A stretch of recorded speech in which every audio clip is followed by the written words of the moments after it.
तो आज हम यानी कि लेक्चर 12 में आज हम उन संस्थाओं के बारे में बात करेंगे जो कि कांग्रेस से पहले बनी हुई थी।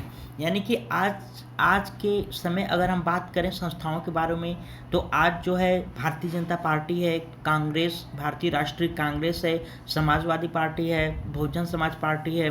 तो आज के समय बहुत सारी संस्थाएं हैं, लेकिन अगर हम बात करते हैं सबसे पहले संस्था की, तो हर बार नाम आता है सामने भारतीय राष्ट्रीय कांग्रेस की, क्योंकि इस संस्था का बहुत बड़ा योगदान रहा है अपने देश को आज़ाद कराने में। लेकिन भारतीय राष्ट्रीय कांग्रेस से पहले भी बहुत सारी संस्थाएं बनी थी और उन्हीं संस्थाओं में से एक संस्था का उदय हुआ था, या कुछ संस्थाएं मिलकर एक संस्था का निर्माण किया था भारतीय राष्ट्रीय कांग्रेस की। तो आज हम इन्हीं संस्थाओं के बारे में देखेंगे। तो बात करते हैं कि भारत में जो सबसे पहली राजनीतिक संस्था थी, तो वो थी लैंड होल्डर सोसाइटी। इसमें गलत लिखा हुआ है, आप इसको लैंड बना लीजिएगा, लैंड होल्डर सोसाइटी। कांग्रेस से पहले भी बहुत सारी राजनीतिक संस्थाएं थी। इन संस्थाओं का जन्म अंग्रेज की नीतियों के कारण हुआ था, यानी कि अंग्रेजों की जो भारतीयों के प्रति जो गलत नीतियां थीं, उन्हीं नीतियों के विरोध में इन संस्थाओं का निर्माण हुआ था और इन्हीं संस्थाओं से कांग्रेस का भी जन्म हुआ था। भारत में राजनीतिक चेतना जगाने वाले जो पहले व्यक्ति थे, वो थे राजा राम मोहन राय। यानी कि भारत देश में वो प्रथम व्यक्ति जिसने लोगों में राजनीतिक चेतना जगाने का काम किया था, वो थे राजा राम मोहन राय। राजा राम मोहन राय ने 1828 में विद्या चर्चा का गठन किया तथा इनके अनुयायियों ने 1836 में बंग भाषा प्रकाशक सभा का गठन किए थे। इन संगठनों के द्वारा अंग्रेजों द्वारा धार्मिक, आर्थिक, सामाजिक रूप से जो निर्णय लिए जाते थे, उन निर्णयों पर इस संस्था में चर्चा होती थी कि वो निर्णय भारतीयों के लिए अच्छा है या खराब है, या फ्यूचर में क्या इस निर्णय से भारतीयों पर प्रभाव पड़ने वाला है। तो भारत में राजनीतिक चेतना जागरण का जो श्रेय जाता है, वो विलियम डेरो जियो को जाता है, जिन्होंने अपनी पत्रिका द ईस्ट इंडियन के माध्यम से भारतीय समाज की स्थिति को अंग्रेजों के सामने रखा था। तो आइए हम ये देखते हैं कि कांग्रेस का जब निर्माण हुआ था, तो कांग्रेस से पहले वो कौन कौन संस्थाएं थी और उन संस्थाओं के संस्थापक कौन थे, उसकी स्थापना कब हुई थी, उसके सचिव कौन थे और उस संस्था के निर्माण का उद्देश्य क्या था। आइए हम उसके बारे में डिटेल में देखते हैं। तो मैंने पहले ही बताया था कि भारत में जो सबसे पहली राजनीतिक संगठन था, वो था लैंड होल्डर सोसाइटी। इसकी स्थापना 1838 ईस्वी में कलकत्ता में द्वारिका नाथ टैगोर के द्वारा स्थापना की गई थी और इस संस्था को जो सचिव थे वो प्रसन्न कुमार ठाकुर थे। और द लैंड होल्डर सोसाइटी का जो मुख्य उद्देश्य था, वो था जमींदारों के हितों का संरक्षण, क्योंकि अंग्रेज अपने हिसाब से नियम ला रहे थे जो कि किसानों के लिए बहुत ही हानिकारक होते थे। अंग्रेज़ों के हिसाब से किसानों को खेती करनी पड़ती थी कि किस चीज़ की उनको खेती करनी है और जितना उपज होगा उसमें से कितना परसेंटेज अंग्रेज़ों को देना है, ये डिसीजन अंग्रेज लेते थे। तो इन्हीं जमींदारों के हितों के लिए द लैंड होल्डर सोसाइटी की स्थापना की गई थी। इस संस्था के बंगाल जमींदार सभा कहा गया भारत की जो प्रथम राजनीतिक संस्था थी। यानी कि द लैंड होल्डर सोसाइटी को जो है बंगाल जमींदार सभा के भी नाम से जाना जाता था। जो दूसरी संस्था थी भारत में 1838 में तो पहली संस्था बनी थी जो कि भारत की प्रथम राजनीतिक संस्था थी, द लैंड होल्डर सोसाइटी। लेकिन भारत में इस सोसाइटी के बाद इस संस्था के बाद जो दूसरी संस्था बनी थी वो थी बंगाल ब्रिटिश इंडिया, जिसकी स्थापना 1843 ईस्वी में कलकत्ता में जॉर्ज थॉमसन ने किया था। और इस संस्था के सचिव प्यारी चंद्र मिश्र जी थे। और इस संस्था का मुख्य उद्देश्य कृषकों की वास्तविक दशा का अध्ययन करना था। यह ब्रिटिश सोसाइटी का भारतीय प्रतिरूप भी था। जो तीसरी संस्था थी वो ब्रिटिश इंडियन एसोसिएशन थी। इसकी स्थापना 1851 ईस्वी में कलकत्ता में राधाकांत देव जी ने किया था। और इस संस्था के सचिव देवेंद्रनाथ टैगोर थे। और इस संस्था का उद्देश्य भारत के जमींदारों के राजनीतिक संरक्षण के साथ साथ जनमानस के हितों की मांग करना भी था। इस संस्था का जो महत्व है, यानी कि ब्रिटिश इंडियन एसोसिएशन जो संस्था है, इस संस्था का ये महत्व है कि इस संस्था का निर्माण लैंड होल्डर सोसाइटी और बंगाल ब्रिटिश इंडिया सोसाइटी मिलकर, इन दोनों सोसाइटियों ने मिलकर जो है ब्रिटिश इंडियन एसोसिएशन की स्थापना की थी। इसे भारतीय वर्षीय सभा की संज्ञा भी दी गई थी। और ब्रिटिश इंडियन एसोसिएशन जो संस्था है, इस संस्था में 1860 में अकाल पीड़ितों की सहायता और आयकर बढ़ाने का विरोध किया था। और इस संस्था की हिंदू पैट्रियट जो है मुख्य पत्रिका थी। किस संस्था की? ब्रिटिश इंडियन एसोसिएशन संस्था की जो है हिंदू पैट्रियट मुख्य पत्रिका थी। जो चौथी संस्था बनती है वो इंडियन लीग रहती है, जो कि 1875 ईस्वी में कलकत्ता में शिशिर कुमार घोष जी ने इसकी स्थापना की थी। और इस संस्था का उद्देश्य जनमानस के राष्ट्रवाद की अनुप्रेरणा एवं राजनीतिक शिक्षा प्रदान करना था। यानी कि लोगों के अंदर जो है एक राजनीतिक चेतना जगाना, उनको राजनीतिक शिक्षा देना कि उनके लिए क्या अंग्रेज अच्छा कर रहे हैं, क्या गलत कर रहे हैं, अगर गलत कर रहे हैं तो उनको कैसे विरोध करना है। इन सब चीज़ों का जो है भारतीयों के अंदर शिक्षा के माध्यम से प्रवेश कराया गया था। इसका विलय इंडिया एसोसिएशन हो गया था। देख रहे हैं कि हम जितनी भी संस्थाओं के बारे में पढ़ रहे हैं सबका विलय होता जा रहा है। विलय का मतलब यह है कि दो संस्था मिलकर तीसरी संस्था बनाती है। तो इसी तरह संस्था बनाते बनाते एक संस्था का बनती है जो कि कांग्रेस रहती है। और कांग्रेस ही जो है भारत देश को आज़ाद कराने में मुख्य भूमिका निभाती है। जो पांचवा यानी कि जो अगली संस्था रहती है वो कोलकाता स्टूडेंट एसोसिएशन थी। इसकी स्थापना 1875 ईस्वी में कलकत्ता में आनंद मोहन घोष जी ने किया था। और इस संस्था का उद्देश्य छात्रों के हित संवर्धन हेतु था। जो छठवीं संस्था थी वो इंडियन नेशनल एसोसिएशन भारतीय राष्ट्रीय समिति थी।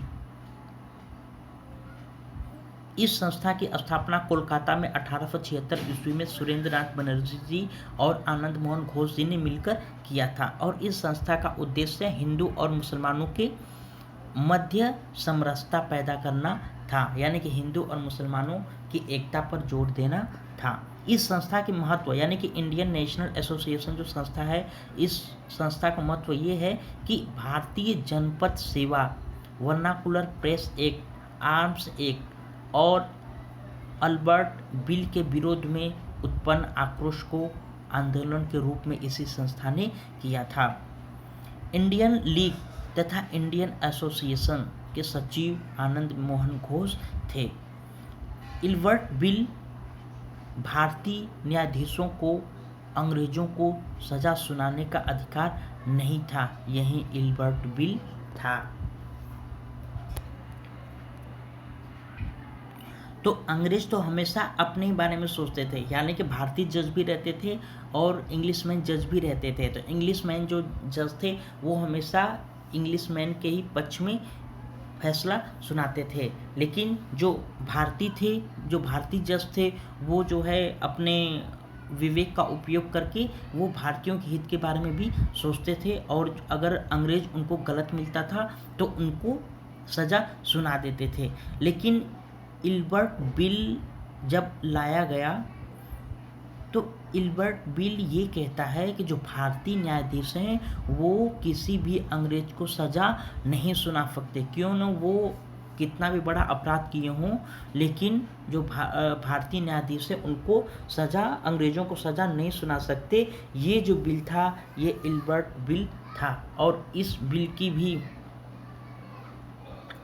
विरोध करने वाली जो संस्था थी वो थी इंडियन नेशनल एसोसिएशन।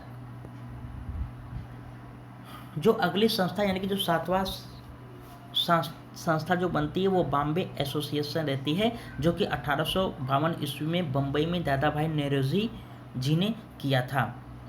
और इस संस्था का जो काम था वो सरकार को समय समय पर ज्ञापन देना ताकि हानिकारक नियमों के लिए सुझाव दे। और बॉम्बे एसोसिएशन बम्बई की एक राजनीतिक संस्था थी। जो अगली संस्था बनती है 8वां, वो रहती है पूना सार्वजनिक सभा। इस संस्था की स्थापना 1870 ईस्वी में बम्बई में एम.जे. रोनाडे, जी.वी. जोशी और एच.ए. चिपलू ठाकुर जी ने मिलकर किया था। और इस संस्था का उद्देश्य जनता को सरकार की वास्तविकता से परिचित कराना था।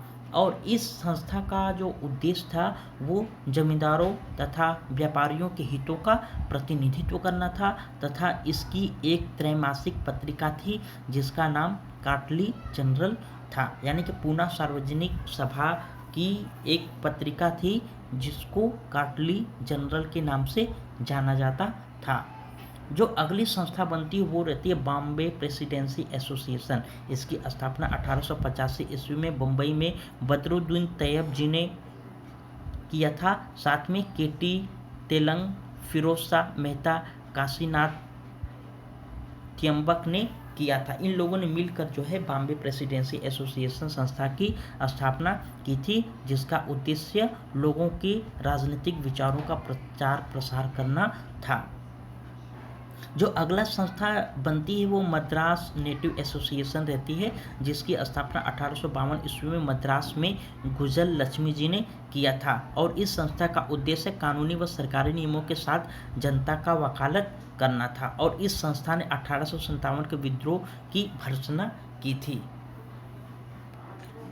अगली संस्था मद्रास महाजन सभा थी, जिसकी स्थापना 1884 ईस्वी में मद्रास में सुब्रमण्यम अय्यर, आनंद चार, एम.बी. राघवाचारी जी ने मिलकर किया था। और इस संस्था का उद्देश्य महाजनों तथा किसानों के बीच संघर्ष को रोकना, क्योंकि दोनों भारतीय ही थे। इसका मेन कारण ये था कि जो महाजन रहते थे, अंग्रेज उनको बोल देते थे कि इनको इतना टैक्स चाहिए, चाहे आप कुछ भी करो, किसी भी तरह लाओ। तो महाजन क्या करते थे, इसका जोर किसानों पे ही देते थे ज़्यादा टैक्स वसूलने के लिए, क्योंकि उनको अंग्रेज़ों को देना रहता था। इसके वजह से महाजन और किसानों में जो है हमेशा झगड़ा ही होता रहता था।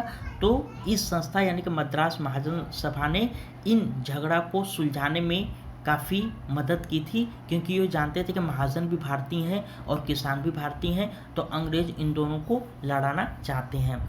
और इस संस्था का एक और उद्देश्य था, इसका जो मद्रास महाजन सभा का जो पहला सम्मेलन हुआ था वो 19 दिसंबर 1884 से 2 जनवरी 1885 तक मद्रास में हुआ था।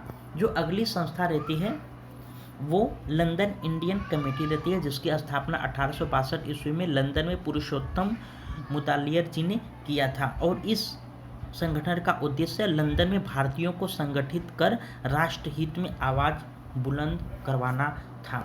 जो अगली संस्था रहती है वो लंदन इंडिया सोसाइटी थी, जिसकी स्थापना 1865 ईस्वी में लंदन में दादा भाई नौरोजी तथा W.C. बनर्जी जी ने किया था। और इस संस्था का उद्देश्य भारतीय संबंधी राजनीतिक, सामाजिक व सांस्कृतिक विषयों पर विचार विमर्श करना था। जो अगली संस्था रहती है 14वीं संस्था, वो ईस्ट इंडिया एसोसिएशन थी, जो कि 1866 ईस्वी में लंदन में दादा भाई नौरोजी ने स्थापित किया था। और इस संस्था का उद्देश्य जनता की समस्याओं पर विचार करना था। और 22 मई 1869 में इसकी शाखा मुंबई में स्थापित हुई थी। भारत के बाहर प्रथम राजनीतिक संस्था लंदन इंडियन कमेटी थी।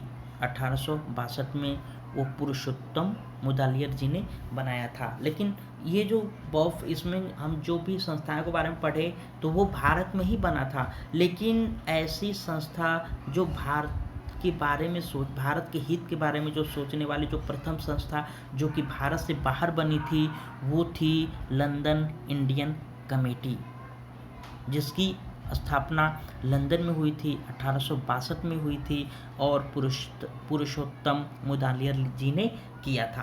अक्सर अगर एग्जाम में ऐसा पूछता है कि भारत से बाहर बनने वाली प्रथम राजनीतिक संस्था कौन थी तो वो थी लंदन इंडियन कमेटी। तो गाइस ये था मेरा आज का छोटा सा वीडियो। आपको कैसा लगा प्लीज़ आप कमेंट करके बताइएगा।